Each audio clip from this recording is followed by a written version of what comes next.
Hey guys, Sean here. Welcome to the F1 Word and to the debrief for the 2019 German Grand Prix. A debrief with a couple of tweaks. I will give my brief, reaction to the race in a moment before running through every single team and driver. But first, let's kick things off by having a look at that final race result.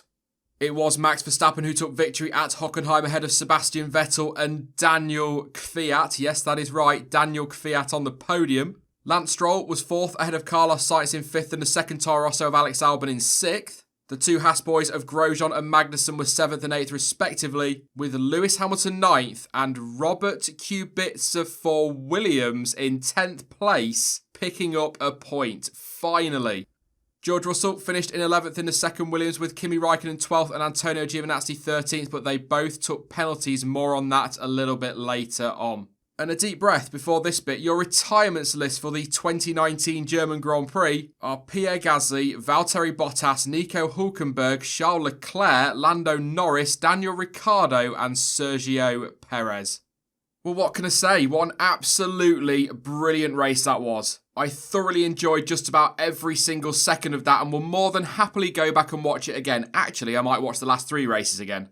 Now, of course, it was all drama and chaos, as some are pointing out, and that's not what racing is all about. Brigade are out in full force as usual. But do you know what? It was entertaining, and contrary to what some may believe, it is okay to be entertained and to enjoy something from time to time. Just saying.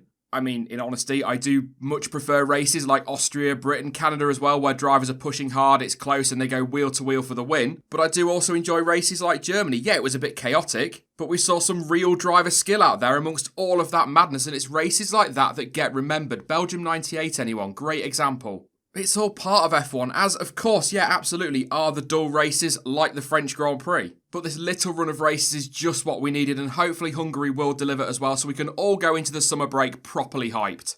It also ended up being a weekend for the underdog, something I love to see, and it's given that midfield battle another proper shake-up.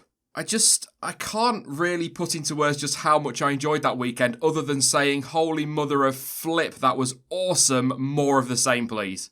Just a few of my off-the-cuff thoughts there, but what did you think of that race? In the top right of the screen behind that wonderful eye once again is a poll where you can have your say by rating the race.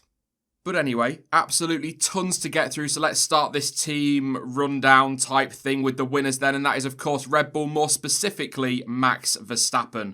It was a fantastic drive and a thoroughly deserved win, but it didn't all go 100% to plan. He had a poor start, both the Red Bulls did actually, with a lot of wheel spin. Also, shortly after switching to dry tyres, he went for a full-on 360 spin in the stadium section, but recovered from both of those, let's say, issues and managed to stay cool, calm. Well, for the most part, he was understandably a bit flustered after his spin. But at the end of the day, he kept his head where others were losing theirs to take a very well-deserved victory, as I've already said. I keep saying this, and I don't care if it gets annoying to some. But his maturity is shining through this season, and he has come a long way since Monaco 2018. Also, 5 pit stops on his way to victory. 5. He wasn't alone in that, I can assure you. Pierre Gasly, however, I guess a weekend to forget. I mean, it all looked pretty good for him after qualifying, didn't it? What, 4th in the end, I think he was? And to be fair, he did have some pretty decent stages in the race and looked on for perhaps, maybe, possibly a top 5 finish. I guess we'll never know now. However, late on he was battling with Alex Albon, and on the run out of the hairpin and to turn 7, Pierre hit the back of that Toro Rosso, which caused damage to the Red Bull and left Gasly out of the race. The incident, by the way, was investigated by the stewards, but they took no action. A frustrating weekend for Gasly, who was already under massive pressure on the run to the summer break, and a crash in practice won't have helped things either. And I'm a little bit concerned for him. Look, I don't want to get into this whole garage gossip thing. That's definitely for another video. But he could well be in the last chance saloon now if he wasn't there already. And Kvyat on the podium will not have helped matters. On the whole, though, a lot of positives for Red Bull over the last 3 races. 2 wins, quick at tracks where maybe they weren't expecting to be quick. And the car is quite clearly still good in the wet. I think they could be on for a very strong second half of 2019 and genuinely think Ferrari need to be looking very carefully over their shoulders. On that note, it was a very up and down weekend for Ferrari, and that's probably quite the understatement. They dominated practice and looked set for a front row lockout. Yes, I know, practice is one thing and quali is another, but they did look very strong, no denying that at all. But a turbo issue left Vettel starting 20th and Leclerc 10th following a fuel issue thing, so the fact Seb managed to finish second from there is seriously impressive. It's that old saying that Martin Brundle always resorts to: you have to be on the right tyre at the right time in those conditions, and for the most part Vettel absolutely was. Oh, and he was another driver, by the way, who pitted 5 times, and he was very much calling the shots strategy-wise from his car, which makes sense, really, given that he is the one on track and knows better than anybody on the pit wall how the car feels. I suppose in the end, just like Verstappen, he kept himself out of trouble, got on with his own race, and picked up the pieces where everybody else was making mistakes. He also delivered some solid overtaking as well. And to be honest, it may not have been the win, but it will surely feel like it from him. Don't forget, once again, 20th on the grid. I really hope he can take this result, put everything that's happened over the last 12 months behind him and kickstart his season. It just feels like the perfect, I guess, catalyst.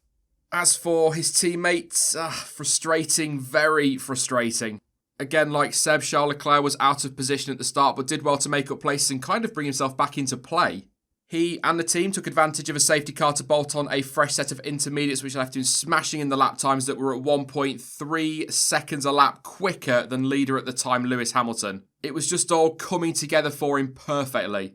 Later in the race, though, having switched to a set of soft tyres, Charles slid off the track at turn 16 and put his Ferrari in the wall, ending his race. He was right back in it and could, certainly based on how the rest of the race unfolded, could have taken that win. That's, of course, all ifs and buts, but it is a missed opportunity. There is something I do want to quickly go over. Leclerc has bemoaned the runoff at Hockenheim as unacceptable. That's a quote, referring specifically to the drag strip and how he does not believe it has any place on an F1 racetrack, especially in the wet. But contrary to some reports, he did not blame that runoff for his crash and once again has taken full responsibility for the mistake. I think people need to read beyond headlines sometimes, but anyway, that's an argument for another day. Prior to all of that, though, yes, there was more drama. Leclerc was also hit with an unsafe release investigation after the team released him, obviously, into the path of Romain Grosjean. Rogro had to slam on the brakes and it was about as clear an unsafe release as you will ever see, quite frankly. But the stewards did not give Leclerc a time penalty as they did for Max Verstappen in Monaco, as many are pointing out, instead choosing to fine the team a whopping sod all. €5,000 for Ferrari is the equivalent to me finding 20p down the back of the sofa. The official thing from the stewards said that there was minor contact between the cars and noted that Leclerc drove at an acute angle to avoid a mechanic in the next pit box and had no opportunity to drive into the merge area. Personally, I still think for the sake of consistency that should have been a time penalty, but then again, when have the stewards ever been bothered with consistency? And actually, having said all of that, the stewards have since said that it is consistent with previous penalties, so yeah. All in all though, despite Seb's excellent comeback, for one reason or another it just does not feel like Ferrari's year at all, does it? Could they yet end up winless in 2019? What a race for Toro Rosso though. Daniel Kvyat picked up his first podium since China in 2016, and it was absolutely well deserved.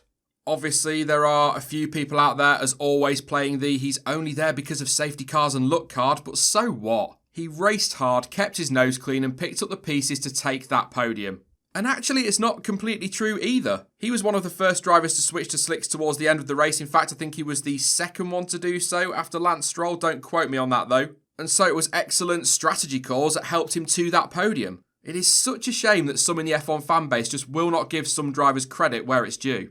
I can't recall seeing him make any mistakes, to be honest. Could be wrong though, let me know in the comments if I missed something. But something I will say is he was smart as well with some of his decision making. When Vettel got the run on him towards the end of the race, he knew there was no point going defensive and risking contact, because Seb was much faster and was going to breeze past anyway. Why risk your podium with a potential collision or even just losing time? It was so close between all of those at the end for that final podium spot. And building on that, I guess, there is some footage doing the rounds of Vettel running wide on the final lap and Kvyat getting very close to the Ferrari, but again, thinking better of sticking on at the inside. As I said last night, given everything he's been through, I really cannot express just how happy I am for Kvyat, Toro Rosso, and indeed for Honda, who even found the time in their celebrations to throw some shade at Fernando Alonso on Twitter. Alex Albon, oddly enough, said he was disappointed with his 6th place, and thinking about it, yeah, I can kind of understand that. His teammate was obviously on the podium and Albon had the chance to be up there either as well as or instead of Kvyat. So yeah, I can totally get that. He has since said as well that it was his battling with Lewis Hamilton that cost him time. And when you think back, there was a point where he was running 4th and got involved in a, 5-car fight, which saw him drop to 7th in a few corners, partly thanks to a mistake as well. But I don't think he should be too disheartened by that result at all. It was his first ever wet F1 race and he finishes 6th and picked up some very big points for the team. And as you'll see later, when we look at the championship standings, they were crucial points. Down at Racing Point, Lance Stroll. Lance Ruddy Stroll actually led the race. Well, for a few corners anyway, thanks to a brilliant call from his engineer. He was the first to make the switch to slicks on lap 44, I think, and it was absolutely perfect timing for him. It was well worth the gamble as well because I think he was running down in 14th place at the time. What did I say earlier? The right tyres at the right time. As I've already touched on, he wasn't leading for long though as Max Verstappen breezed past and then shortly after Kvyat made his way through, but Valtteri Bottas could not get past that Racing Point. Same Mercedes engine of course, but it was such a surprise. I thought he just breezed past him. And before anybody asks, I have no idea why he couldn't get the overtake done. So if anybody's got an explanation, please feel free to pop it in the comment section. It'd be interesting to know. He was tantalisingly close to his second career podium though, but I don't think the team will be too disappointed with 4th place, and neither should he. And by the way, you know I love stuff like this, but 12 months ago, that whole team were on the brink of collapse, and yesterday they nearly nicked a podium. Oh, and it's just dawned on me as well that Stroll did have a spin, didn't he, on about lap 27 when Norris was retiring. You could just see him in the background on the world feed on TV. So thinking about it, that could well have cost him that podium. On the other side of the garage, it was a disappointing afternoon for Sergio Perez. He was running fairly well, I guess, in about 11th place before becoming the first victim of the conditions on lap 2 when he spun and put his car in the wall. Honestly, not a lot to say. Like I say, a lap and a half, not really a lot's going to happen. It was just one of those things that really can happen to anybody, as we saw on a slippery track. But there are positives from the weekend for Checo. He did start 8th, so there is better pace in that upgraded car. So from a team perspective, a very good weekend, just not a good Sunday for Checo. Excellent result for Carlos Sainz at McLaren though, but as Jonty reminded me during the stream last night, as good as that result was, it could have been so much more, probably even a podium. However, at one point in the race, Sainz ran wide in the final couple of corners and ended up on the slippery drag strip, spun his car and very nearly ended up in the wall. He managed to get out though and rejoin, but it cost him a lot of time he made up under the safety car, obviously, but he might rue that mistake. And actually, as I sit here now reading their post-race press release, he's pretty much alluded to that where he says that the podium opportunity was definitely there. I'm not going to be too hard on him for that though. Loads of drivers, some more experienced than him, were sticking it into that wall at the same corner, but he managed to keep his car going and grab some big points. McLaren are looking very good for 4th in the Constructors, aren't they, as we approach the summer break. Long way to go yet though. It was a loss of engine power for Lando Norris, which saw the Brit pull over to the side of the track to retire.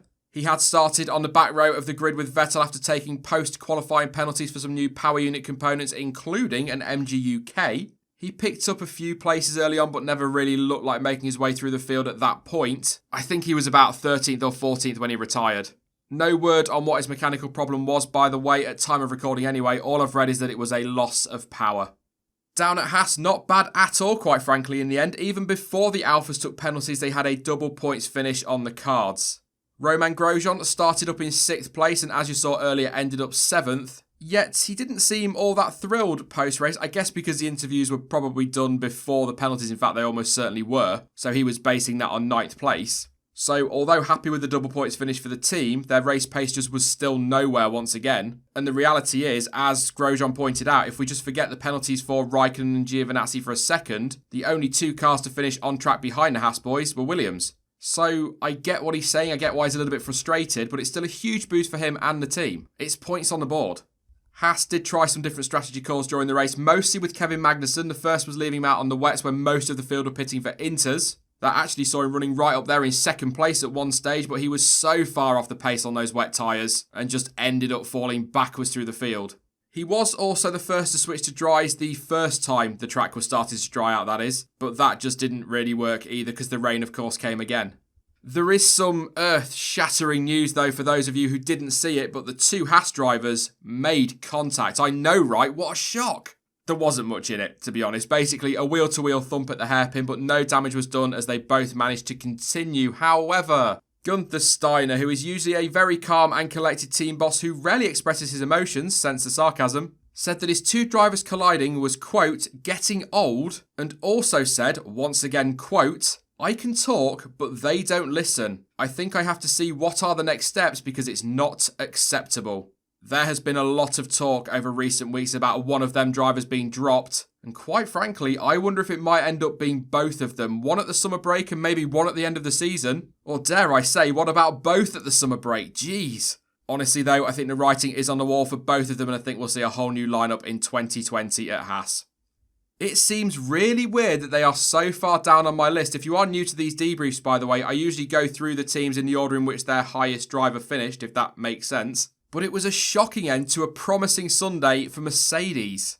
Lewis Hamilton, obviously, as I'm sure you'll remember, took pole position on Saturday and honestly was in complete control during that first stint of the race. It kind of looked like he had it in the bag and just needed to keep the car on track to take the win. But he didn't. He slid off track in turn 16 and hit the wall very close to where Leclerc's car was still sat actually, and ended up with damage to his front wing. He then entered the pits to the wrong side of the bollard, which eventually resulted in a 5-second time penalty, and then he had to endure a 51-second pit stop as his team scrambled around for tyres. Absolute madness, chaos in the pits, something we are not used to seeing from Mercedes. On the penalty, by the way, and this is going to go down like a lead balloon, it's the right call from the stewards. The rule is clear and he broke it. End of. I've seen a lot on social media, though, of people saying, well, what else was he supposed to do? He was well past the bollard at that point. Technically, as stupid as this may sound, he should have carried on around the track and pitted the next lap. And yes, that's even with damage. However, I actually think he was right to pit at that point. Yes, I know, kind of sounds like a contradiction, but let me explain. I can't help but feel that he would have lost more than 5 seconds if he continued for a lap with half a front wing missing, and also he would have been spewing debris all over the track. So I guess it's a safety issue. Yeah, again, I know it's a weird thing to say, but the stewards were right, and so was Hamilton for me. It was just one of those races. I hope I've explained that properly and that you understand what I'm trying to get at with that one. He did also spin at turn 1 at one point, but kept it out of the wall. Can I just say as well, Mercedes should have listened to Lewis. He said over team radio he did not think that the dries were the right call, and very soon after he pitted it started raining and he was in the wall. As I said about Seb earlier, the drivers know better than the engineers do about the track conditions, especially in those circumstances, and that could have saved them a lot of embarrassment. Yes, of course the engineers have a lot of information, but surely there's no substitute for how your car feels on track. As it all turned out though, thanks again to those penalties for the Alfas, which we will talk about in a moment, despite a shocking Sunday, he still increased his lead over Bottas by 2 points. On Bottas, I think it's fair to say he had a pretty up and down race with a miserable ending. After Hamilton's mistakes, he was running well and looking set for a podium and of course to close that championship lead down a little bit anyway. But while struggling to pass Lance Stroll, which I am still absolutely baffled about, he just looked to catch a damp spotty turn 1 spun and slammed into the wall, ending his afternoon and frankly probably his championship hopes, and if the rumours are to be believed, maybe even his time at Mercedes post 2019. We'll see though, and that's definitely a story for another video. Again, like I've said about others so far, it can easily happen in conditions like that and he got caught out. It's as simple as that. Same spot as his teammate as well, but obviously Bottas came off much, much worse. It was a shocking Sunday in the end for the Silver Arrows, but it's not likely to derail their championship too much, if at all. What kind of race was it? Well, Williams scored a point. That is what kind of race it was. Okay, fine, only because of the post-race penalty slapped on Alfa, but come on. What a great end to the weekend for them. I'm so pleased for them. And it was Robert Kubica who grabbed that point, his first since Abu Dhabi 2010, I believe. What's even more awesome for him is that despite being pretty well beaten by his teammates so far in 2019, he's got himself a point and therefore obviously moves ahead of Russell in the driver's standings. I'm so pleased for him and Williams, I really am. And by the way, they are now the only team to have a 100% finishing record this season, and that consistency has finally paid off. Well done to them. George Russell will be frustrated though, as it was a mistake late on that allowed Kubica to pass him and be in the position to capitalise on that good fortune. In fact, to quote Russell, he said, "It seems okay, but there was a chance for more."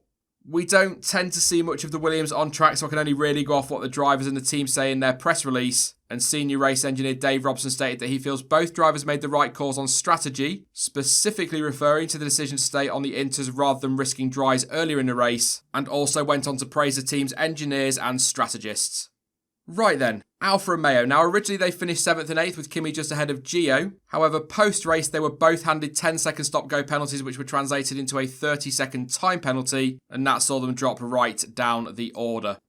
I am not an expert in this kind of thing, and quite frankly, I've never claimed to be. I'm a fan of the sport who knows a little bit about the technical side, but not an awful lot. So, I'm not going to try and BS my way through this. I have linked to an article in the description if you want to read a better explanation than I could ever give, but I will quote the official line from the stewards, which says, quote, "The FIA requires that the torque in the clutch matches within specified limits the torque demand as the driver releases the clutch. This must occur within 70 milliseconds. In the case of both cars, the time that it took for the torque to align with the torque demand was close to 200 milliseconds for Raikkonen and 300 milliseconds for Giovinazzi. This provided a more gradual application of the torque, which given the wet conditions was a potential advantage. Regardless of whether there was an actual advantage, the stewards determined that this was a clear breach of the guidance given to the teams as to how this would be adjudicated." Basically, whatever tweaks they made to the system or instructions they gave to the driver or whatever, they effectively simulated traction control. Honestly, if that is the case, which is what people are saying that are far more qualified than I am, I'm surprised they weren't disqualified. But then again, a 30-second time penalty for each of them drops them to last on the road anyway, so I suppose it didn't matter in the end. But anyway, as I say, there is a link to an article in the description that will explain it all better than I can. I should also add that Frederick Vasseur has confirmed that the team intend to appeal the decision as he believes they have grounds and evidence to have it overturned. I assume Karun Chandok is going to do a video for them as well. Watch this space, I suppose. And finally, it was another bad result for Renault on Sunday.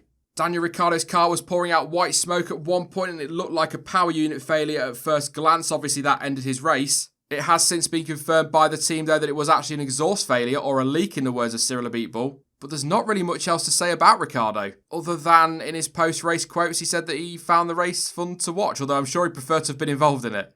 As for his teammate, frustrating, very bloody frustrating. He and the team made the right strategy calls. He was racing well and was sat at one point as high as second place. He dropped to fourth, but it still looked like he had a shot at that first podium, a podium that has eluded him throughout his career. However, at the now infamous final couple of corners, he made a mistake again and ended up on the drag strip, sliding into the wall and out of the race. For God's sake, Nico.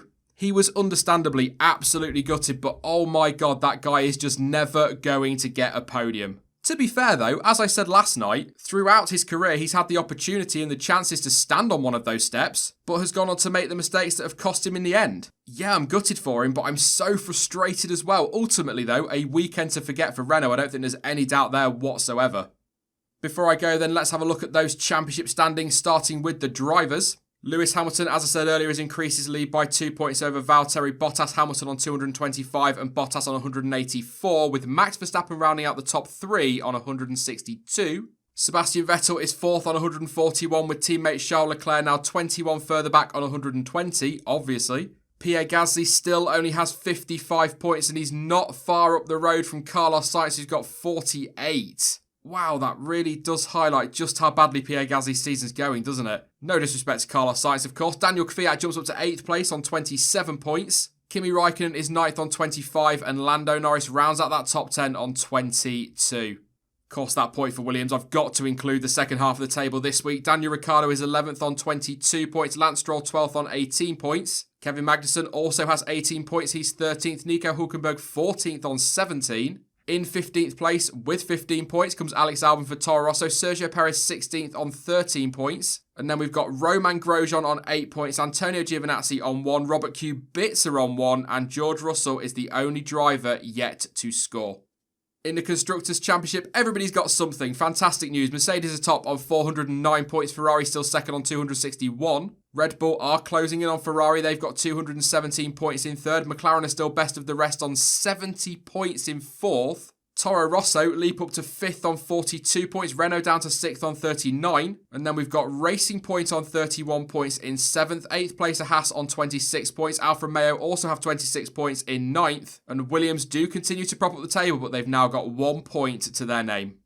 That is it then for the German Grand Prix debrief, but I bet you've all got plenty to say, so don't forget you can let me know your thoughts on that race in the comment section down below. Now, I will be back soon with more content as ever, but in the meantime, don't forget that you can follow me over on social media, and all of the links you need for that are in the description down below. But as ever, thank you for watching. I've been Sean, this has been the F1 Word, and until next time, goodbye.